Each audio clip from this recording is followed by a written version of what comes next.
directorates that are here, that as we go into the question section, we can have more subject matter experts, if you will, answer those questions. I will do my best, but I will leave it to the experts to be able to do that. And so again, thank you. We recognize that this time is precious. Time is one of our most precious resources that we have. And so ultimately, we're, I guess, almost in spring. As you know, this is definitely a different landscape than what the last town hall that we have.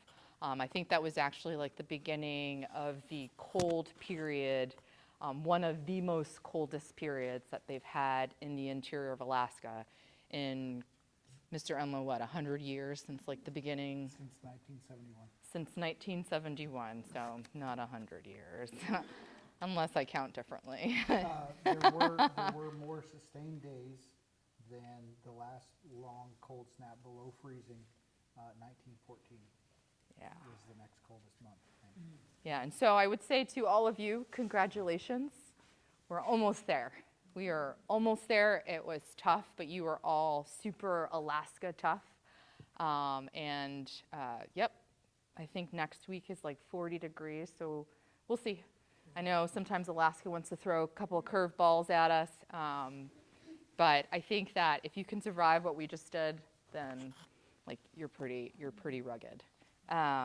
So we'll get into kind of what spring means for the installation a little bit later as we talk about upcoming events, but also things to get excited for with spring and with summer that's coming up. But again, the purpose of today is, like I stated earlier, is to inform our community about some of the things that are going on, but also to prepare our community. We've got a big piece of that here today that we think is very important for us to remember about our environment and where we live and what our soldiers do.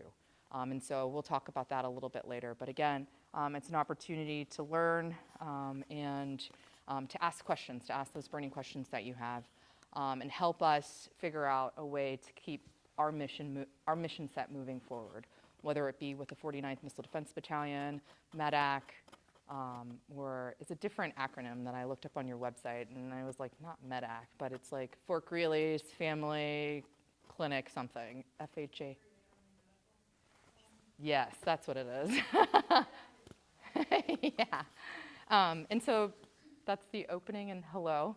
And I will turn it over to my teammates, though, just to say hello as well, because we don't do anything without being a team and providing some thoughts and inputs, and so they have valuable perspective, and I will turn it over to them to say hello. Thanks for giving us your time and coming out to the community town hall for U.S. Army Garrison Fort Greely.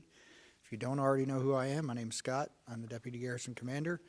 Your hardworking individual at the garrison that represents the civilian workforce and the overall operations of the installation in support of the commander.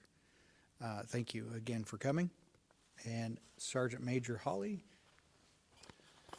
Thanks, sir. Appreciate it, team, for coming in today. I'll share with you a quick message. So for the installation for here in Fort Greely is very unique. But throughout the Army, there's this thing called learning organization. That's very important because sometimes in the installation or organization, we have so much capability. We can do a lot of things because of our people. That's 100% fact there. However, resiliency comes into place. So the Army in the previous past, we utilized as a branding for as a learning organization, meaning that regardless of what the challenge is, we always have to look at ways to solve, whether it be technical side or administrative or even a face-to-face conversation or system processes that we have to look at to dive deep in there to bring out the core problem or core solutions that we can come up with. So that's my share. Again, as my teammates, commander has already spoken, none need to be said already. But I am Holi. I am your not the Garrison Command Sergeant Major. I am your Garrison Command Sergeant Major. So appreciate y'all coming today and welcome, and I'll yield my time. Okay, so we'll just jump right into it. We were just at the CDC, or the Child Development Center, recognizing one of our most precious resources that we have here on the installation and across all Army, all service installations, and that's our children, our kiddos. April is the month of the military child. And so this has been going on for about 40 years, where we've actually taken some time to recognize those that didn't volunteer for this. We have quietly asked them to serve alongside of us. And so we have a month full of amazing events and opportunities to recognize our children, and again, the sacrifices that we kind of like probably don't even think about, right? Granted, this is a unique installation when we talk about our soldiers that execute the mission, where we may not move as frequently as other soldiers. Children do, but nonetheless, moving is tough. We ask our kids to be Alaska tough specifically. So there are unique things that our children face that other kids don't. And so this is the month of the military child. The theme of this month is strengthen our stories. And so throughout the month, we will try to do a good job at informing our community with perhaps stories from our kiddos on their experiences and what it means to them to be a military child. I am a product of the military. I'm an Army brat. That's how I lived my life. I wouldn't have changed it any other way. I don't remember a month of the military child. I would have loved to have had all of these great events. And so I bring that up. One is to highlight, and I forgot to bring my sheet, so I apologize.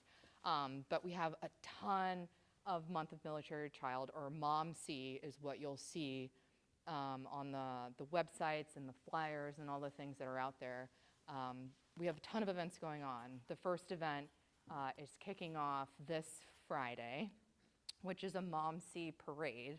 Here, right out here, outside of our CDC is where we'll start, and we'll just do a quick little loop. But we'll have, all the kids are gonna be purpled up, because purple is the color of the military child, the MOMC events. And so they'll be in their attire, and just super excited and happy walking around. And we'll have some caricature, like people in costume that are gonna be there. Our firefighters are going to be there.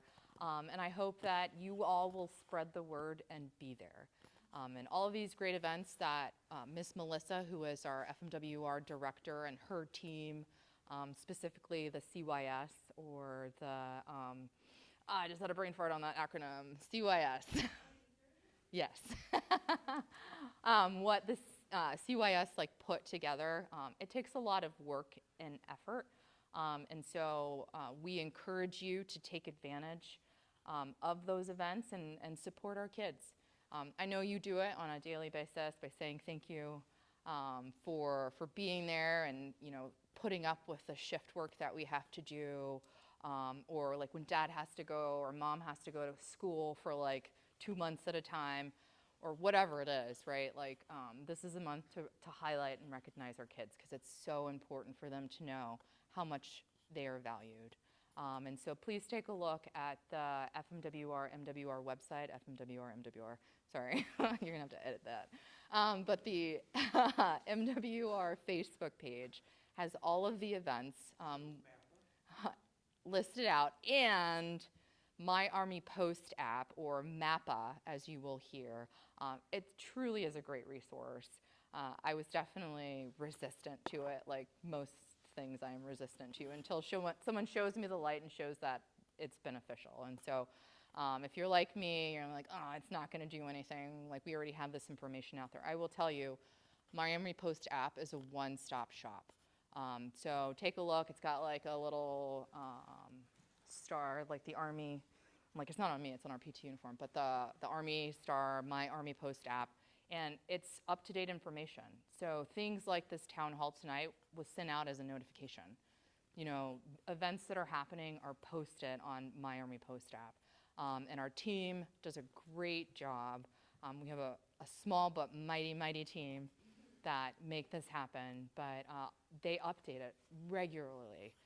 Things that we see on the installation, we can always tell Angela, I'd be like, hey, did you see this? Or Jim, did you see this? And boop, there's a notification that gets sent out. And so it's really a great tool. Please download it, spread the word. If you do not feel comfortable at utilizing this tool, again, our PAO did a fantastic job at doing a step-by-step process on how to download, how to look at the different resources that are available. And so on our Facebook page, I don't think you have to have Facebook to look at our Facebook page. I know you don't have to like the page to find the information, but it's on there and it's great. And so I would say, please utilize that. And again, circling back to MOMC, come out and participate. Participate, whether you're a soldier, you're a family member, you're a community member, you're a Army civilian, Army professional. Please come out and participate, because the events that our team put on is for you. It's all for you. And so I would ask you to come out and please participate. Looking at my notes. All right, so now on to additional spring events and community engagements. And so there's a couple of things that I think most of you are familiar with, but those that aren't, like myself, breakup. People talk about breakup. And well, what does breakup mean? Well, I mean, spring's here, and then we're gonna slide right into summer. And so, so breakup is important, but on the safety aspect, and I will tag my buddy in to talk about the safety piece a little bit more. But breakup is a thing here that requires all of us in a community to recognize the event, recognize what it takes to get some of the stuff cleared. And then remember that at the end of breakup, it's going to be green, it's going to be sunny, and it's going to be beautiful. And so I heard it's fast. That's what I pray for, but I think things are a little bit different this year. And so it's a thing. But I'm going to turn it over to my teammate to kind of talk about breakup a little bit more and what it means to all of you.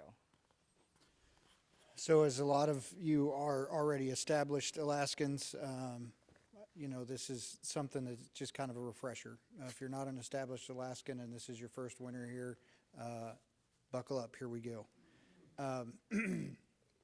Things that I've seen during my time in Alaska that we need to be cognizant of, and things that we have learned as the learning institution that the Army is, we have to check. We have to check the areas where our kids play. We have to check the areas where we have to do work. We have to check all of these things and do basically a safety walk. Overhangs are going to start dropping massive amounts of snow and ice. In my time here in Alaska, I was neighbors to somebody that lost a child to a roof shedding all at once. So it's a very real thing. It's not meant to scare you. It's meant to have deliberate conversations with your children. And set some ground rules for safety, right? With breakup comes open water. With open water comes drowning hazards. The water here is 38 degrees pretty much year-round. It will humble the most strong of swimmers. You add a current to that and, you know, an ice covering or partial ice covering, it gets even more dangerous. So we have to look at that because we need the warfighters focused on their mission.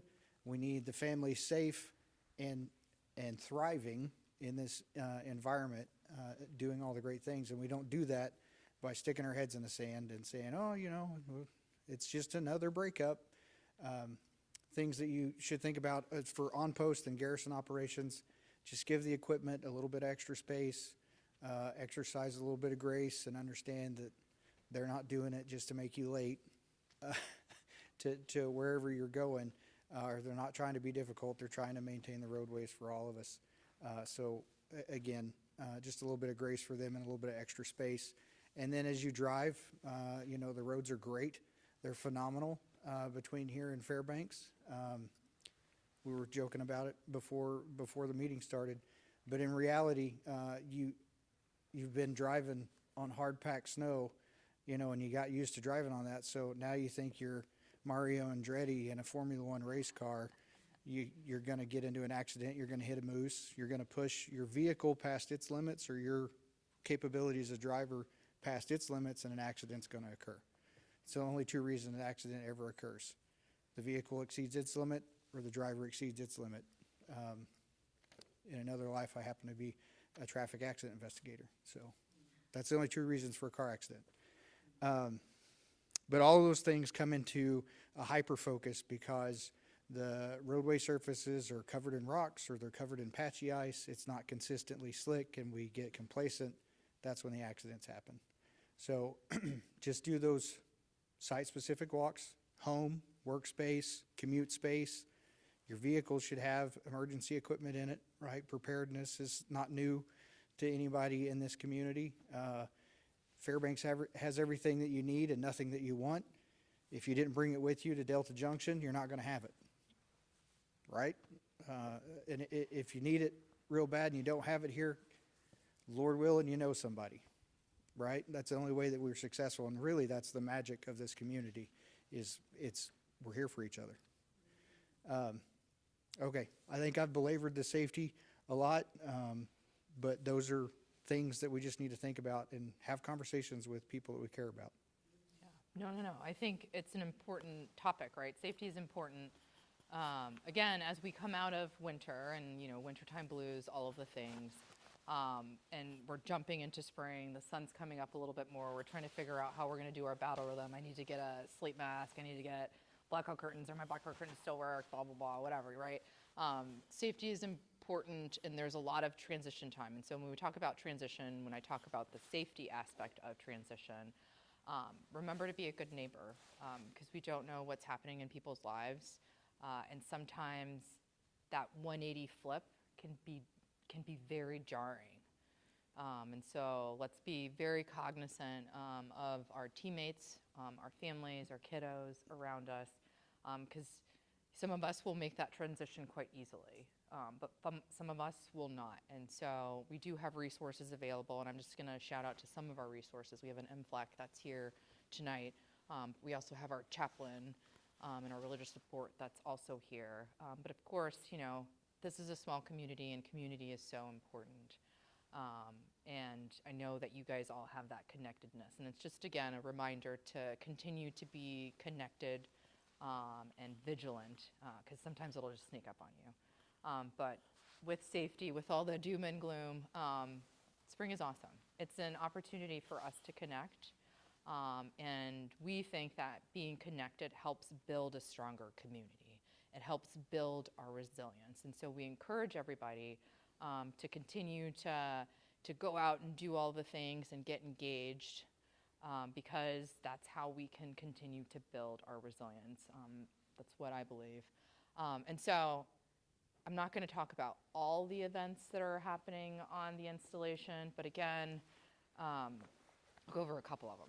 If you want to find out the resources or the different events that are happening, my Army Post app, or our Fort Greely Facebook page, or we have flyers that MWR puts out that are going to be posted in our Community Activity Center, all over the installation, at the post office, at the commissary, because we want everybody to get out and engage. So I won't go into all of the things, but Month of the Military Child, big thing, but it's also Sexual Assault Prevention Month as well.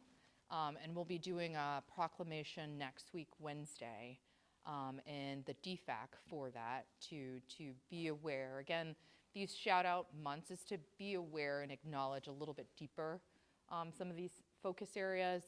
And so we'll have that proclamation next week, Wednesday, and invite all of you, tell your friends to come out, and we'll have hopefully a teal cake, which teal is the color of the focus area, if you will.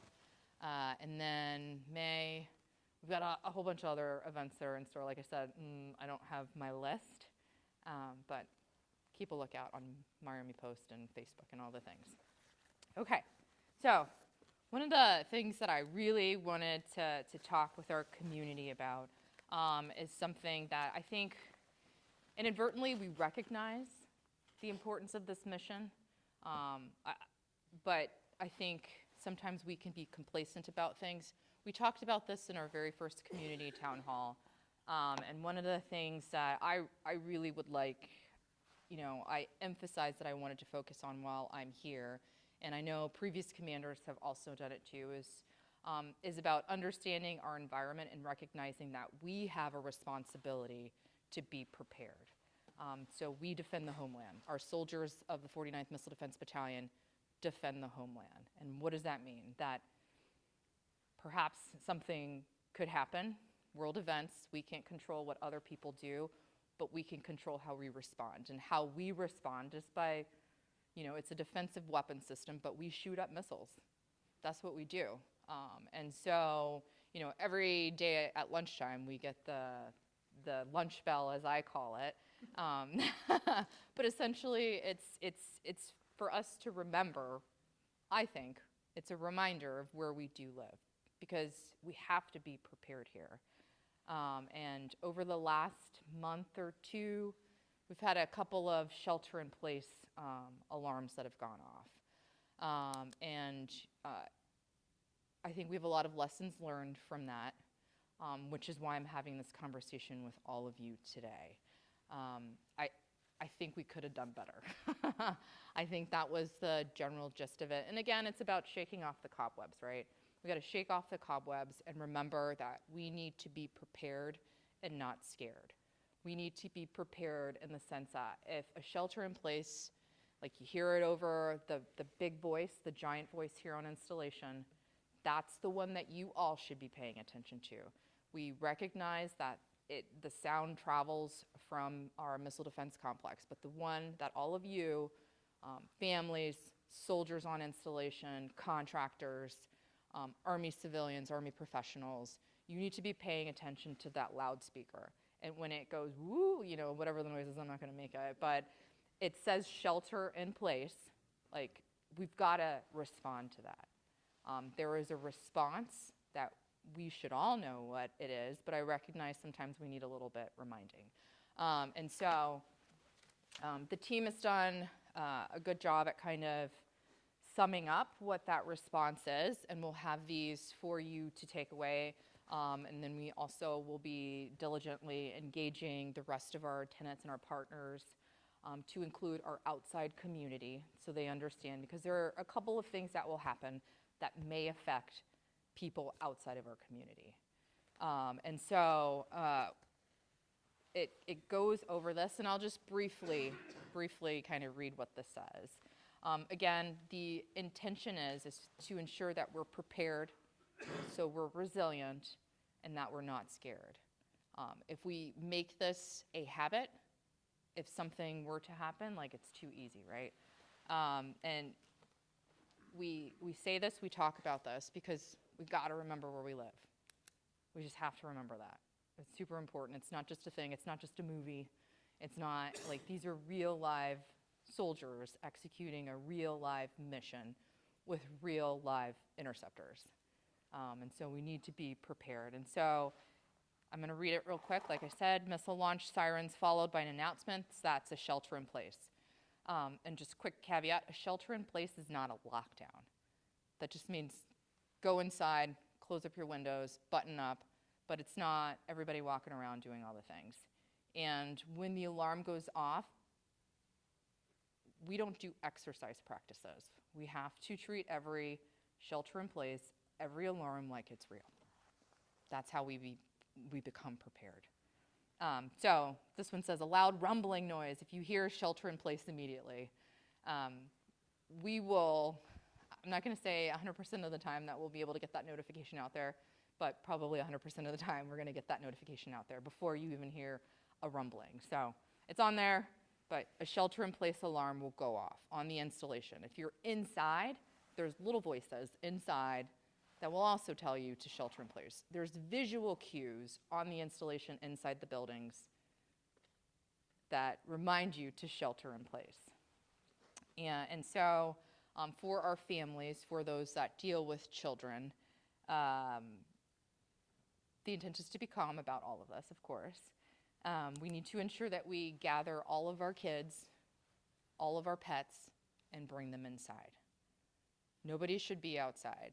If you hear the shelter-in-place alarm, then we need to, and we see people walking around, kindly ask them to go inside and take the alarm seriously. Because again, while it may be an exercise, we don't know, right? We don't know if it's an exercise.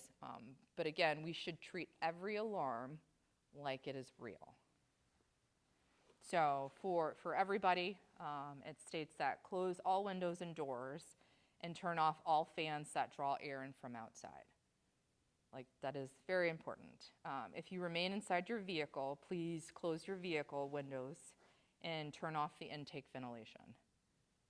So, turn off your car, pretty much. I would turn my car off.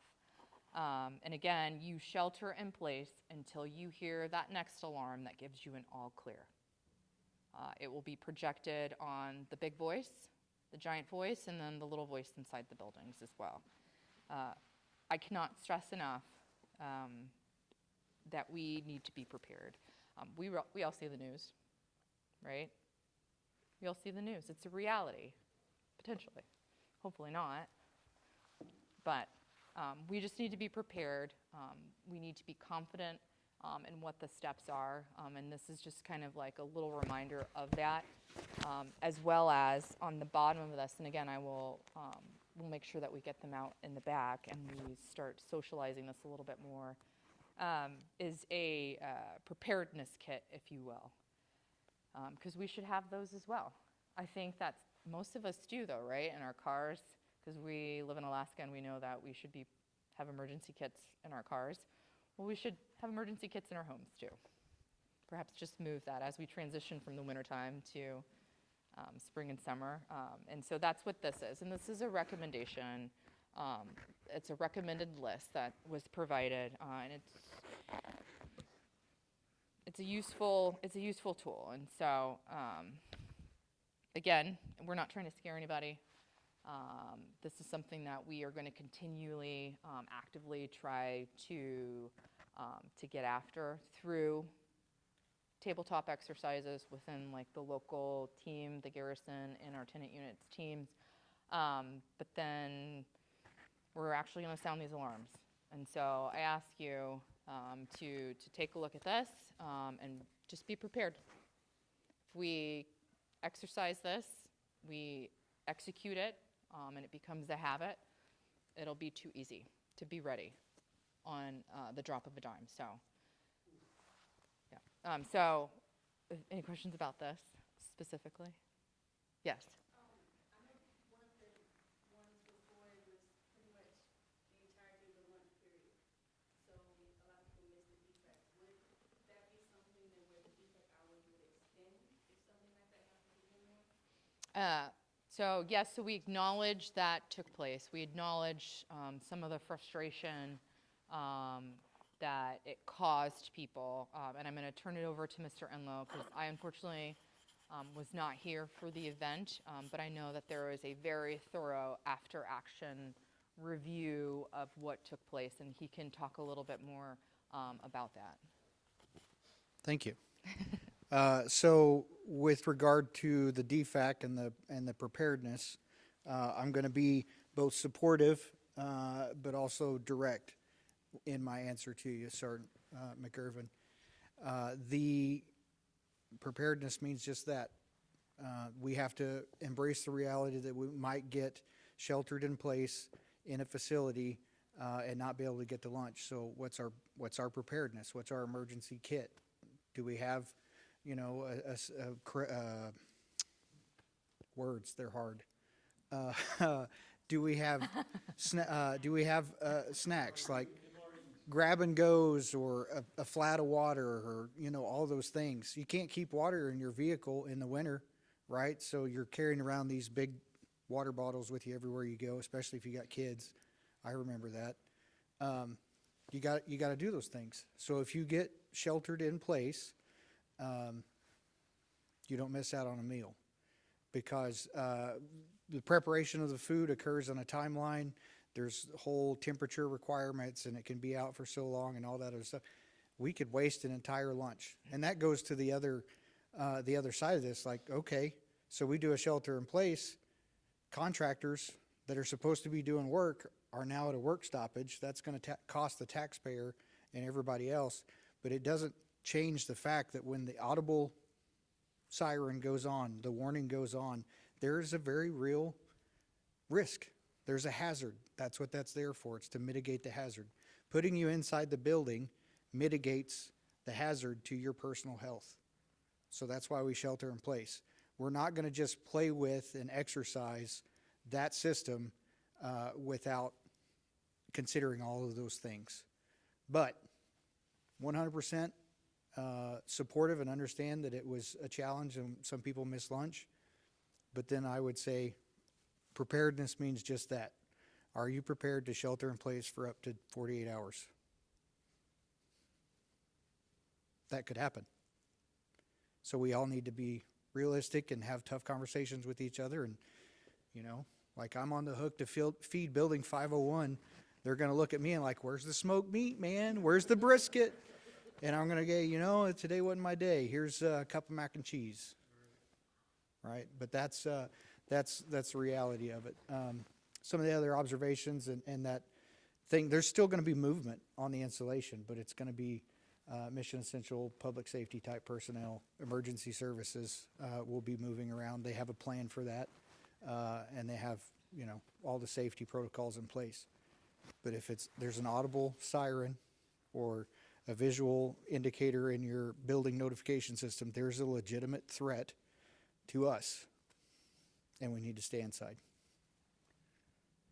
Okay? I do want to piggyback just a Oh. little bit. I missed something. She'll No, catch no, no, my. no. Again, recognize, absolutely correct about being prepared. But we also, there are things that we can do, and situations like that. It's about us communicating with each other. And so we will do better at that communication piece, that maybe we can extend the DFAC 30 minutes more or whatever it is, or not kick people out that are in the DFAC. And so those are those types of conversations that we're having too. But Mr. Enlow is 1,000% correct that, you know, we still need to be prepared. Because sometimes maybe we can't extend it by 30 minutes based on whatever reason, because, you know, overtime's not really a thing. So it's unfortunate, but we at the garrison level, in coordination with our mission support partners and our tenant units, will figure out the best solution for our team. And so we acknowledge, and that is some of the stuff that we've taken back, that we'll definitely have that synchronization a little bit better the next time around and figure out what can we do within our limitations, right? So, sorry. Okay. Any questions about that? We can talk a little bit more if you want, and you can ask more questions. There are some things that I think weren't technically executed that we'll be socializing with our schools and our outside community, just to be prepared. And so I don't know if you know, but we've got some community representation here. So thank you for coming to our event today. I think it's awesome. Again, we have to stay synchronized. One team, right? Okay. On your preparedness Yes. thing, FEMA, on the FEMA webpage, they have a whole be prepared, and it even has a help and I'm okay with color on pages that you can stick in your window, but it's for like wildfire and things like that. You mentioned that. Now that you're done. Really? One more time for the seats in the back. Okay, so Just on kidding, the it's not on the FEMA website, there is they have a prepared sheet, and it talks about everything that you need to be prepared for with cars, wildfire, everything. And on the last couple pages, there's two colors. I believe one's green and it says okay, and the other one says help and it's red. That you put in your windows if you need help or if you're okay, so that when people are coming through and you have those partners coming through to check on people, that everybody knows that everybody's okay. You can find them at City Hall too. Good idea. You said what's at City Hall? You can find them at City Hall as well. Those packages are at City Hall. Oh. Oh, okay. I was like, the cards that are red or green? Yeah, Oh. they're in the pages of the information sheet. Oh. Write that note down. It's good. Thank you. Thank you for sharing that. Okay, so then I'll just quickly talk about some updates as, again, we move forward into spring and summer, and then my teammates jump in wherever you would like to. So for, there's been some minor changes, if you will, along some of the services that we have here on installation. So I'll talk first about AFES.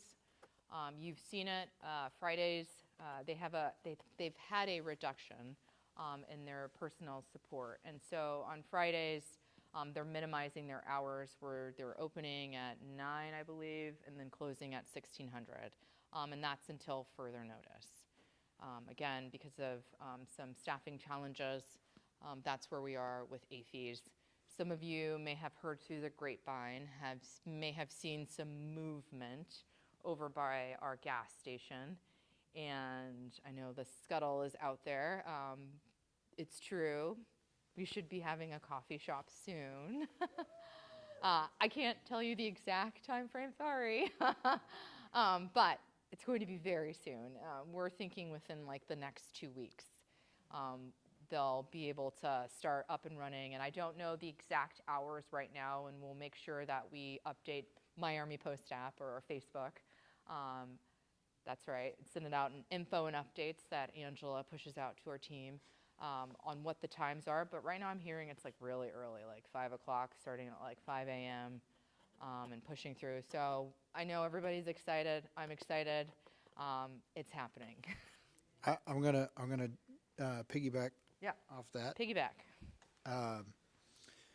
Just like our MWR services, our AFE services are a business model, right? So we have to have usership.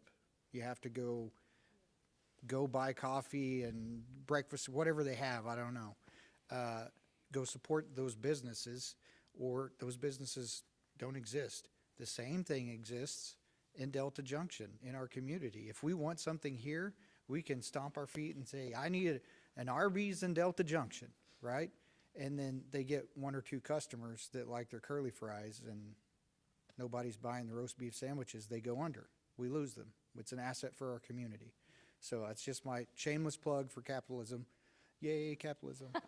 But go use these things. Same thing applies for MWR. Go use the indoor playground. Swipe your ID card and give us a count. Go to the CAC, swipe your ID card, give us a count, because that justifies the resources that we're given, and it helps support the for-profit things that are on the installation that we all want and we all need when it's that time. I need my coffee. So next thing I want to talk about is the DFAC. Oh, Justin, or person? Question. Mojo Cafe? I think it's He asked who the vendor was for the coffee shop, Yeah, and AFES. the answer is AFES has a subcontract. We believe it's Mojo Cafe. So she has the coffee shop at Bassett, and then she also has the coffee shop down at the Wolf's Den or Wolf's, whatever that little area is, and Last Frontier Cafe. So she's set up. She's a good friend of mine. I talked to her. We just saw the installation. She posted on some social media pics of her painting the interior. So she's excited about coming down. I had to I was pushing for it too, because I hate driving into town, but I will. But I prefer to have her stuff here. So Okay, DFAC. So this was after. I was thinking about our last town hall, and did I talk about this at the last town hall? I think I did, in the sense that, hey, sorry team, we had to cut dinner services. Well, dinner services are back, and which is awesome. Again, I think that our DFAC is the best DFAC in the Army. Yeah, absolutely. We need it a little bit louder so people understand that it's not just me talking to 2 people. Kidding. Let's layer that applause in on the video, Jim. No, so great news story, right? Some people may think that it was because we got like headlines, which we did get a little bit of national attention. I think that all internally we recognized that our team was working to try to come up with a solution many months before national attention was had. But I'll say it to the camera, we will take that attention. I think it's important to spotlight I think it's important to spotlight Fort Greely. Not only the soldiers that execute the most strategic and important mission that I believe is out there, and that's defending our homeland, but also to spotlight our families and the services that we have going on here, and our Arctic environment and how critical it is when we talk about quality of life and needing things and needing a DFAC. And so I think this is a problem set, though, that we've been working for several years, like over a decade. We've been trying to solve this problem of getting a DFAC staffed, because as we've talked before, traditional metrics don't necessarily support some of the things, but senior leaders understand the importance of what you all do. And so the attention garnered lots of senior leaders wanting to come and see, where is this place that's not feeding their soldiers? And we welcomed it. We were super excited about having, all of the senior leaders come, ranging from like Army Materiel Command, Army Sustainment Command, Army HQDA G4, Headquarters Department of the Army, Logistics, and then also the Chief of Staff of the Army and the Sergeant Major of the Army, and his lovely wife, Miss Patricia George, came out. And so lots of great discussions, great conversations and engagements with all of these senior leaders. I will tell you, though, they did recognize that we could do better. And so Army Sustainment Command, ASC, has been working super hard at trying to mod the contract to give us 7 days a week of the DFAC. Yes. So I wanted to introduce that to you all, because it is a real thing that's happening. I cannot tell you exactly when that is going to happen, but we think we owe it to you to let you know that that's what they are working. And so super exciting news for our soldiers specifically, right? Because we want to be able to give them those opportunities. Our augmentation force that comes here, we want to be able to give them that opportunity to go to the chow hall and get the food that we should be giving them, right? So exciting. Again, we will put out when that's going to actually start happening, but we're thinking within, no, I probably shouldn't give any dates, but okay. I've got my PA going, no, don't say anything, but soon. But soon. And so, so good news, right? Like that's all good stuff. And again, our MWR team continues to figure out new and exciting ways to keep our families and our soldiers engaged. And so be on the lookout for all of those things. Our USO has done a good job at bringing some fun events to our installation, and that's coming down the pipeline. I think we have bingo that's coming up again at the end of the month. So I think the QR code is going to be pushed out there shortly, so sign up. They had fantastic prizes the last time.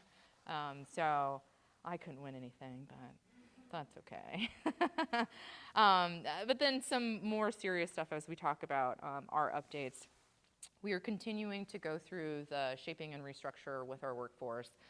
On the good news side of the house, though, is that we are starting to hire people when we talk about Department of Emergency Services, so firefighters and police, the people that keep us safe, and also our Department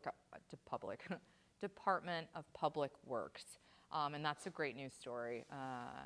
And so we've got people coming in. If you know people, if you have friends that have some skills, the jobs are posted and out there. Just socialize that to everybody, because we want great people that come here, and we know that the people within our community are great people, and we want to continue to build on that. But it is going to look a little bit different than the way that we've seen it before. When we talk about updates, infrastructure updates, quality of life projects, It's going to be a little bit different, and again, I'm going to throw it back to my partner over there to kind of talk a little bit about that. Just based on kind of like our funding stream, as we look at our annual work plan is what we have determined even before the year starts on the projects that we want to get after based on the monies that we have requested. So the monies that we requested aren't always the monies that we receive. And so we have this great list that more likely than not has to be relooked and shifted and adjusted, and the cut line goes up based on the funding that we receive. This year is a little bit different because of the way that we're receiving money. And so I can't tell you what our infrastructure projects are right now because of the way we're receiving money. But it's important to know that we do have some things in the works. When we talk about barracks, potentially some things that we're coordinating with our teammates on to keep them safe and healthy. But there are things down the pipeline. I just wanted to kind of generally speak about annual work plan. If we don't see as active of a season as previous, it doesn't mean that we're not continuing to try to make this place better. We're just trying to figure out a creative way to do it. And Scott, I don't know if you wanted to elaborate. No, I think you pretty well gave the gist of it, ma'am. But you know, as we all know this, there's really 2 seasons, 2.5 seasons, right? Winter, breakup, construction, right? So it's going to happen. We're going to have big projects across the installation impacting some road closures and things like that. We'll get the specific details out as those approach. But again, you know, we're limited in labor pool. There's only so many contract vehicles of people that want to come to Delta Junction, Alaska and do work, right? And those that are coming here oftentimes are, you know, out-of-staters or, you know, other things, and that causes impacts on our local community. It causes impacts on us as well. The reality of it is there's only so much skilled labor in the United States, and there happens to be a shortage. So again, exercise a little bit of grace and understanding. If your primary route to your office from your home is rerouted or something like that, we'll give you as much notice as we can, but it's going to happen. It's part of life. It's the inconveniences that prove that improvement is happening. We're sustaining, we're restoring, we're modernizing, we're giving that investment, but it takes a little bit of hard work and a little bit of grace on all of our parts to get there. So you nailed it. I don't want to go into an Army budgeting class because everybody will leave here mad and or sad. I do think it's important though, right, to be able to talk about like the process. Sometimes we think we know the process, but we don't know the process, or nobody ever told us the process, and we have questions about all the things and why things are this way, yada, yada, yada. And I think when we talk about, you know, the garrison and facilities and infrastructure, particularly, it's important to know that we haven't forgotten the priorities that have been identified to us by our teammates, by our workforce. And we also have to be honest that our infrastructure, while we have challenges like everywhere else, is pretty good. In all reality, the team has really busted their hind ends to get things repaired, for stuff to work right. You know, nothing's perfect. I mean, absolutely true, and we're not just pumping up the workforce, right? We're not just pumping up our team. I was sent an email by my teammate over here recently. Our senior enlisted leaders of all of the services had to testify in front of Congress. It was a subcommittee on quality of life. And I listened to the whole thing. I thought it was fascinating. One, just to understand the responses that our senior leaders give back to people that are making those decisions when we talk about appropriations and monies and how we're funded. Again, while I think that we could always do better, there's some places that are kind of rough. And so I would offer to you Google that, subcommittee quality of life. Just take a listen to it. Sometimes that can kind of help put things into perspective. However, it doesn't mean that we're not looking for more, because I will always ask for more. I know my teammate will always ask for more. Mr. Enlow will always ask for more. My other teammate, Sergeant Major Holi, Command Sergeant Major Holi, will always ask for more, because that's, in my opinion, what we owe. And so we will always do that asking. But we do need your help, right? We need your feedback on how we can make this better, how we can make this installation better, how we can identify some of those gaps that maybe we don't see, right? Like, you all are part of the community, you see things. And so we need your feedback in forums like this, your participation in engagements like this, but also the ICE comment. The ICE comment is not an ICE complaint, and I think our community actually does a really good job at identifying some things that we could work on, but also highlighting some really good things that are out there. And so I would say to all of you, and pass it on to a friend, I think we have a link on MEPA, maybe, a direct link to it, but provide your thoughts. Where we could do better, where we have our shortfalls, but then also some of the things that were good, or even feedback or recommendations on things that you'd like to see. Hey, have you ever thought about this? Have you ever, that is one of the ways in which you all as community members can engage with us. We see all of them. And so I would just say, please utilize that tool that we have and continue to come to events like this. And then if for the civilian professional, as a worker, as a service member, as a teammate, those ICE comments plays a key role in some of their development, some of their, I don't know, whether it be incentive or bonuses, whatever.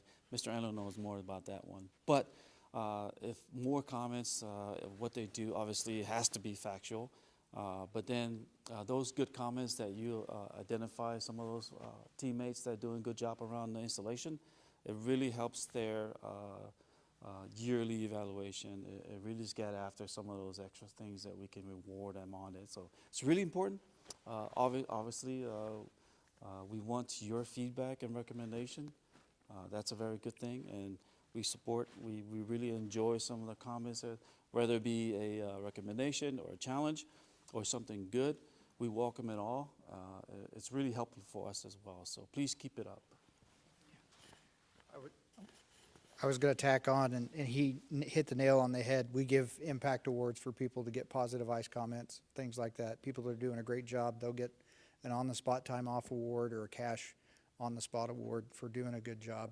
So please give us those positive feedbacks, even if it was just a passing engagement, but it made the difference in your day. Thank you. So I recognize that we're at the hour mark. So I just want to give 3 more updates.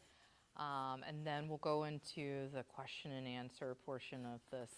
Because again, we want to understand where your thoughts are, and then how we can figure all that stuff out. But okay, so 3 updates. Doyon mentioned to us that as we go through spring breakup, they're going to be in the housing area doing the fire hydrant clearing and stuff like they normally do. We'll make sure that the information comes out before it happens so everybody's prepared. I heard it's fun.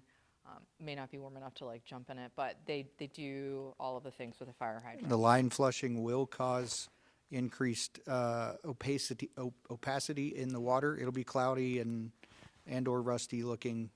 Just run it before you put your whites in the washer, things like that, so that you're not getting that churned up water. And we'll put out the notice. Yeah, super in front of smart. us. I was thinking about just fun things. I'm like, can I play in it? Nobody's right? It's not dirty water. It's just working itself out. I'll call the fire department. We'll let you play in a hydrant, ma'am. Although, never mind. I won't talk about the water spouts in the summertime. Medical. We have medical here that can perhaps go a little bit deeper into some of the things, and we can do that in question and answer. But just a couple of quick updates. Our medical team here, one, is fantastic. I think that they have actively been trying to figure out solutions to some problems, and there are a lot of things that are outside of their control. when we talk about scripts, right? The script center, it's up, it's down, it's up, it's down. We don't know, we don't have a solution. You know, technology can be great, but then technology can also be frustrating. And so right now, it's down. So you got to get your scripts through the troop clinic, or it was pushed out on info and updates. And this was based on a conversation that one of our spouses had with Miss Patricia George. They brought up a great challenge that we have here when we talk about prescriptions and being able to access, especially controlled prescriptions.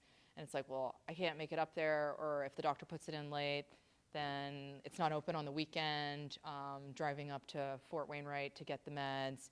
And so, like, I'm stuck in a rock and a hard place or without any meds.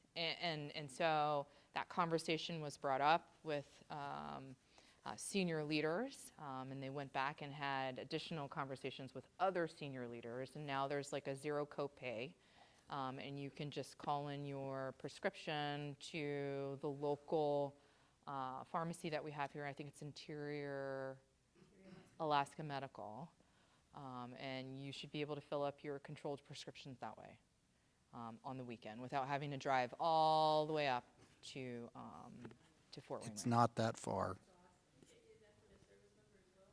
Yeah.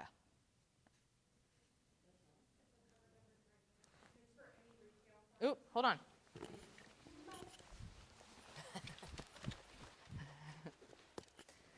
So this was mostly the conversation that was brought up for controlled substances, but medications, controlled substances are available through any retail pharmacy, not just Interior Alaska. So if you needed to stop by Walgreens or Fairbanks or something like that, it applies to all of those for the $0 copay.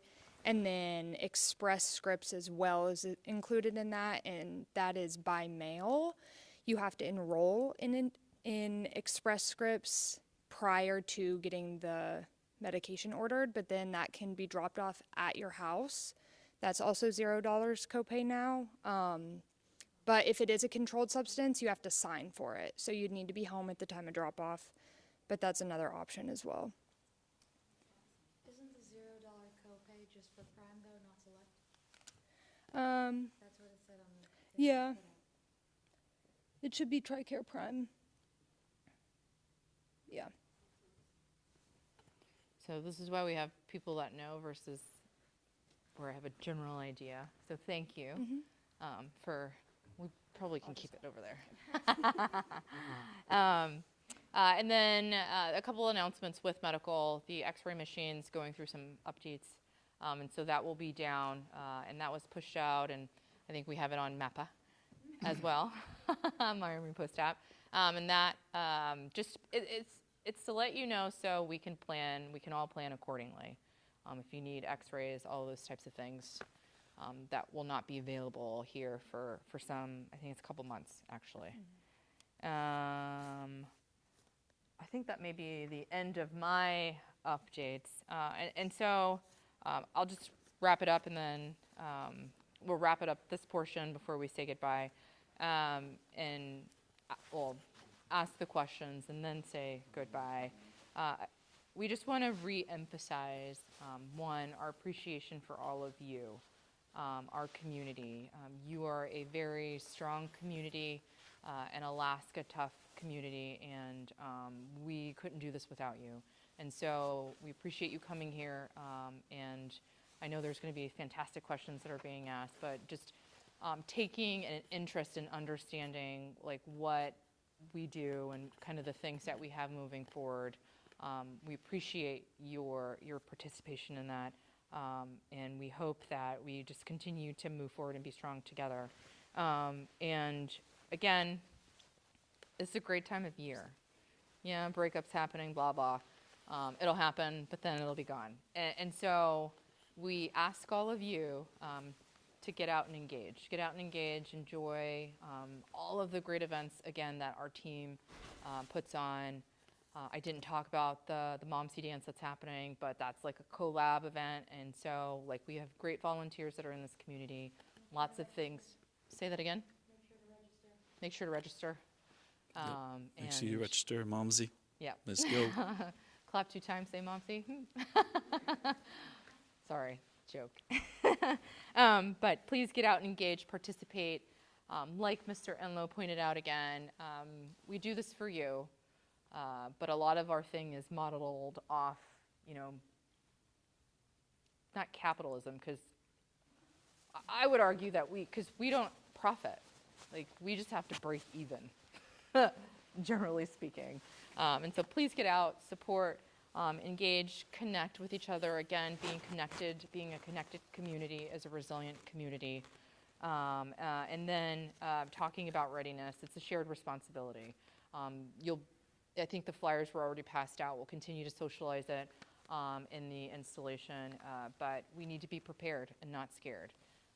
And the way we get prepared is by understanding our environment, understanding what we can do to help ready ourselves and our families, and then, again, just being engaged. So with that, I'm going to open up questions.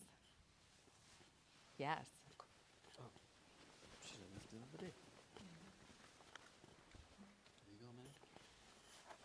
So it's no surprise to anyone that actually lives here, but DMT closed their contract out yesterday.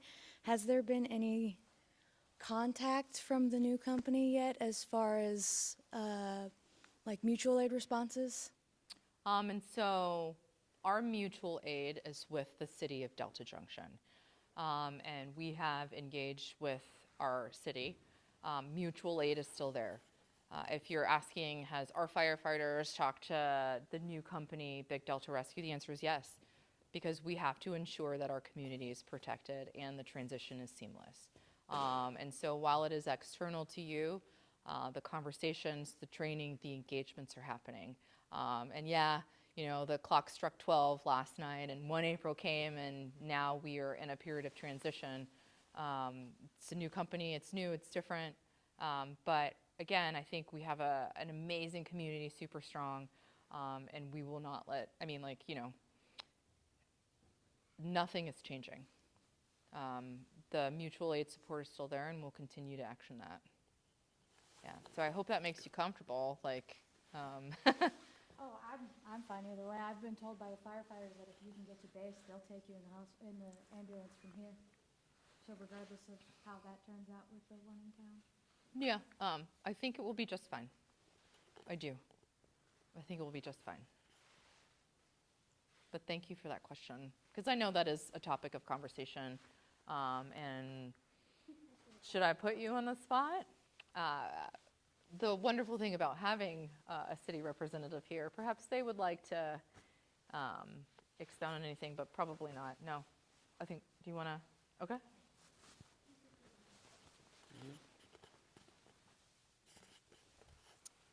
I know it's new, and I know change is hard.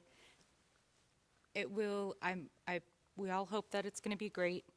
DMT did leave last night. It was an interesting sound off. It was sad, it was fun, it was all of those things. They've been with the community for a very long time. They are not leaving the community, they are still here. And BDR came in at midnight. I think I finally got out of there at 1 o'clock in the morning. And they're all set up. They're a good crew. It's right now currently working. We have people from other places, but they are a good crew. They seem very friendly, very knowledgeable. And we haven't had any calls yet that I have been aware of, but they are trying really hard to pull through and work for our community and be good. Thank you. Thank you. More questions? Any questions or comments? Oh. Oh. This is a fun comment. Next Wednesday at 7 p.m., so that's the 8th, I believe, I'm teaching a hypothermia class in town. I don't have the location. I'll have to send it to you, but it's at 7 p.m. If you want to, it's open to the community, so learn about hypothermia measures, how it can happen in the summer and in the winter, especially like as people are getting out to play and stuff. So it'd be fun to see your support, and I'll be there. That's awesome.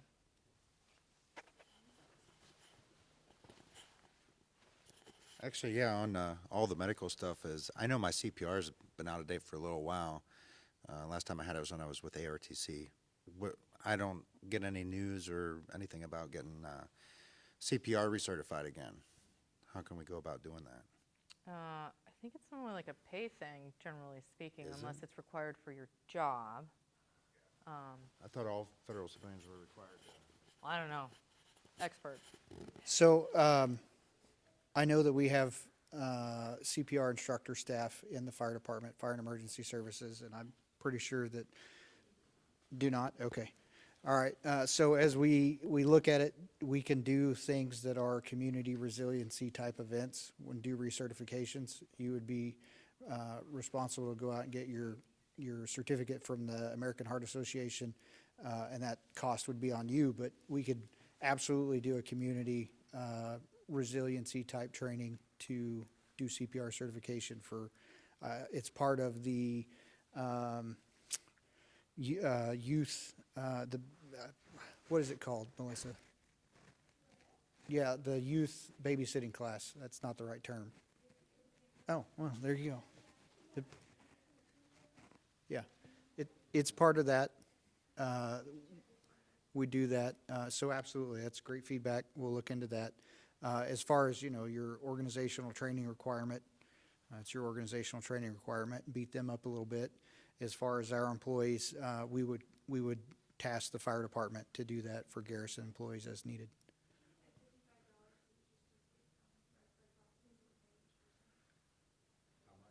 $55.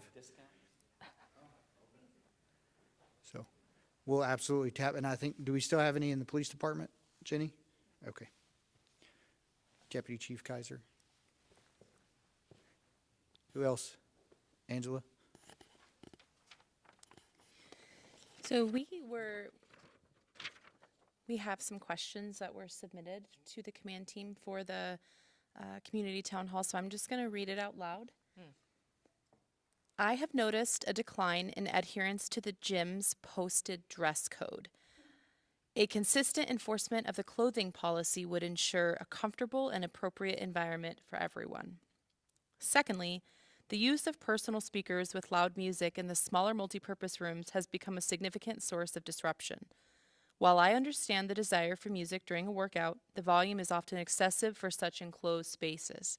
Perhaps we could consider a policy that limits speaker use to larger areas like the indoor track or the basketball court. Lastly, the turnaround time for repairing broken equipment has been consistently slow.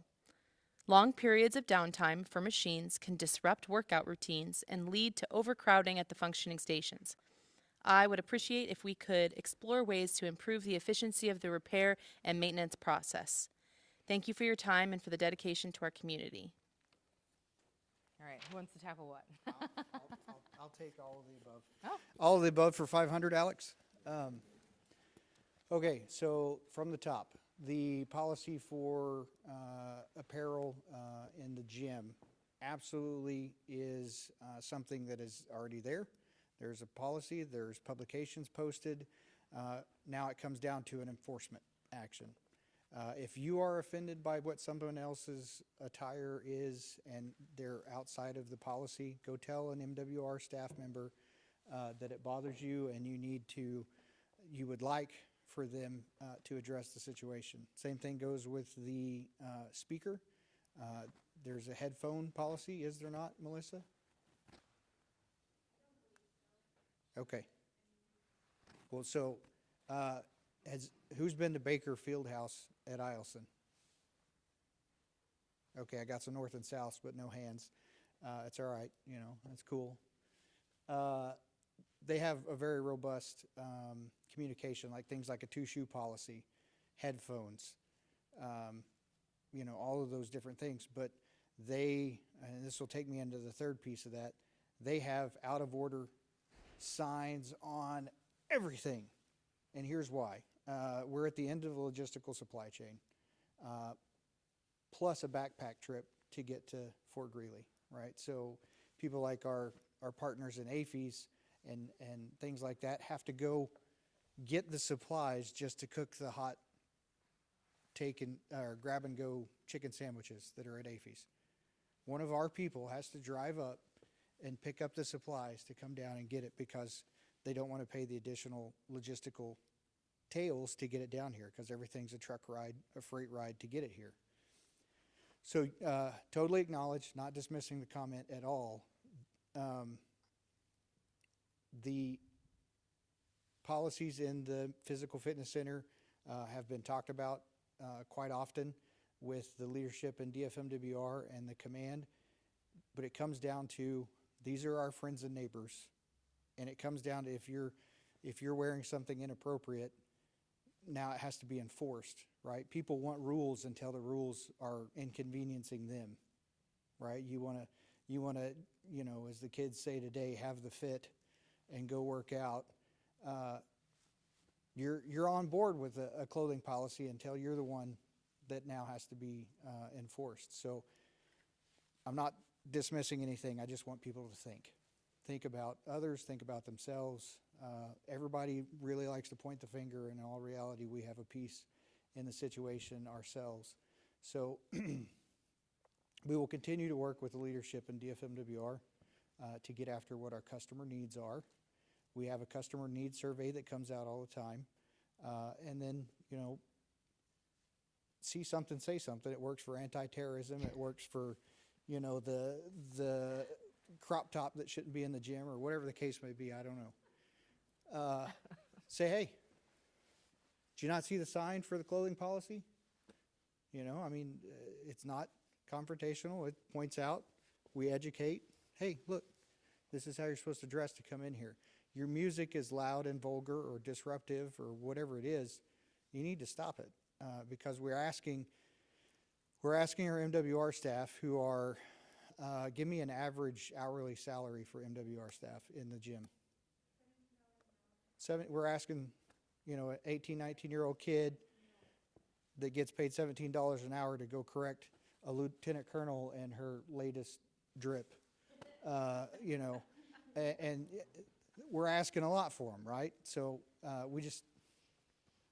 we need to all pitch in and make the gym what it is that we want it to be. I'm not afraid to go, hey, your music sucks. Why don't you use some headphones? I don't want to hear it. Dignity and respect. Dignity and respect, right? Dignity and respect. But that's a two-way street. You know, dignity.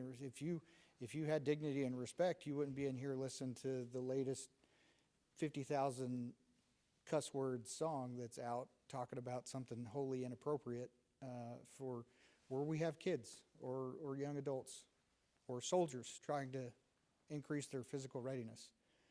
Back to the equipment. It is a logistical challenge. However, like we got pretty great equipment, and I'm going to let Melissa Shea talk about the specifics. We have great equipment in the gym, and we have a great facility in the PRTF. And back when I was in the Army, we had great PT with things like logs. So as far as the equipment goes, it's a double-edged sword. Like you said, we're at the end of, not only at the end of the chain, but sometimes the parts cost more to ship than it is to get here.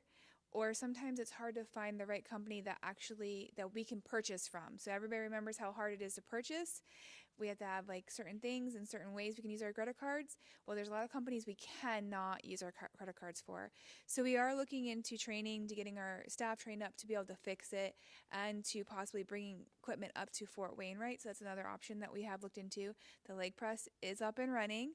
The 3 ellipticals have motors on their way. So we are trying. It is a slow and steady race, but we're doing our best to communicate that. So just keep putting in those orders, and we'll do our best to communicate when we get the pieces and so forth.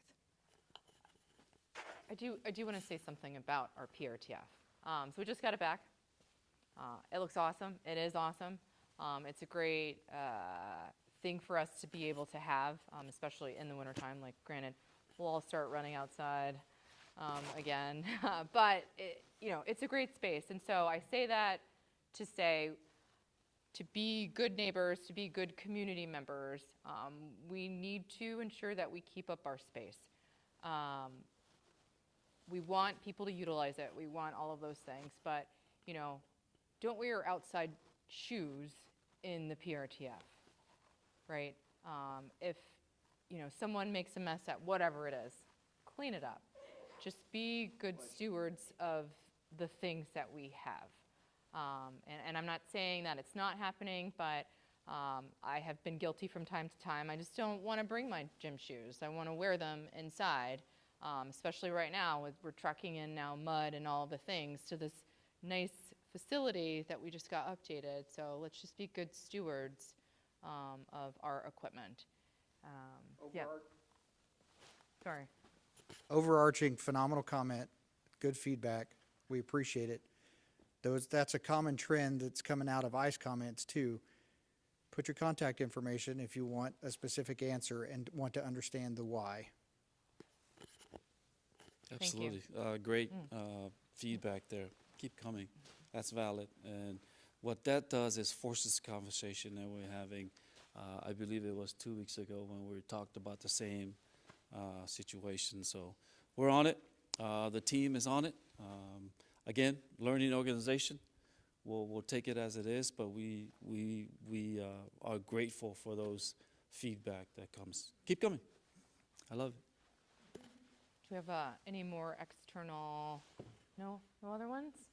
Listen, I think those are big wins, right? The sauna's up, the leg press machine is up. Like, those are big wins because, again, so I will say all the time that a sauna is not a must-have. It's not a need-to-have. It's a nice-to-have. Obviously, the argument here is that we got to be able to realize it's a little bit different, and having a sauna, right, when we talk about quality of life, perhaps could be a necessity. And so our team, based on the winter, really were getting after the priorities that I set for them. One, ensuring that we had heat in our buildings and water flowing. So they were getting after the priorities of our installation of the most critical pieces, and things like the sauna, things like, the removing the equipment or getting it updated, like those were kind of like on the back priority list. And so I will tell you, if there's anybody to blame, it's me, because I'm putting out those priorities to my team. But we do recognize that we want to do more and better, but sometimes it's just not possible based on our limitations. And so I ask again, you don't have to give me grace, but please give our workforce grace, because they deserve that, and they're doing a million and one things to try to ensure that our warfighters and our families are supported.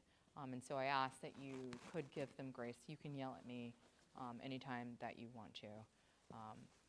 I can take it a little bit. Maybe I might cry later, but. If you want to yell at a civilian, I nominate Jim Kaiser, Deputy Chief Lee.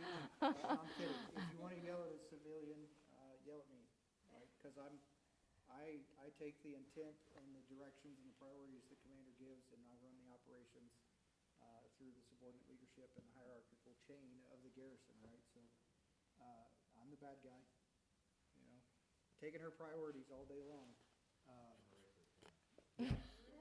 I'm taking her priorities all day long because she is 100% the commander, and I'm enforcing it on the workforce because I don't want the few people that we do have doing great things to burn out, trying to chase all of the little things that are around the installation. We got to focus on those big rocks.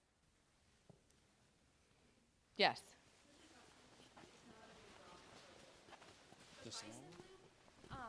Does that get plowed again? The trail for use? Because I know it hasn't for a few months. I was just curious if just to be able to recreate on that trail. So as breakup comes in, there might be some touch-ups. As breakups come in, there might be some touch-ups where, we work on draining, but in all reality, the natural breakup process will take its course, and it'll be a nice gravel and or paved trail after that. It's weird here. Things start melting at 20 degrees, and you're like, wait, what? I thought, like, freezing was like 32. And you're like, why are things melting? No, I know. But it can be, there's, any more questions? Everybody's like, we've been here too long. No more questions? Okay. I have an exciting thing. Oh, We're working on it. It'll come out there. But, it's good to know. June 18th or thereabouts, we're going to have a Garrison Organizational Day where we're going to take all of our staff that are here to deliver services, and we're going to hold them and have an organizational day because, we may be soldiers and civilians in a blended organization, but we're an Army organization, right? And so there's going to be smoked meat and food and all those other things for our Garrison employees and soldiers and families to come together and be the Garrison team and be human for a little bit. So that's coming. A little bit of sunshine on the horizon to close out with.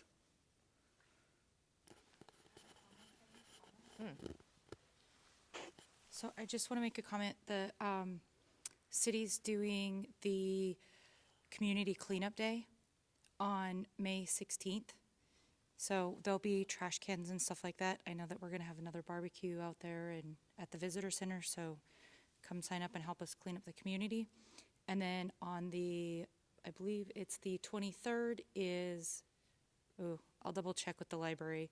It's either the 23rd or the 30th. They're doing their library fun day. And so we need cornhole teams that are better than me, but is there prizes? yeah.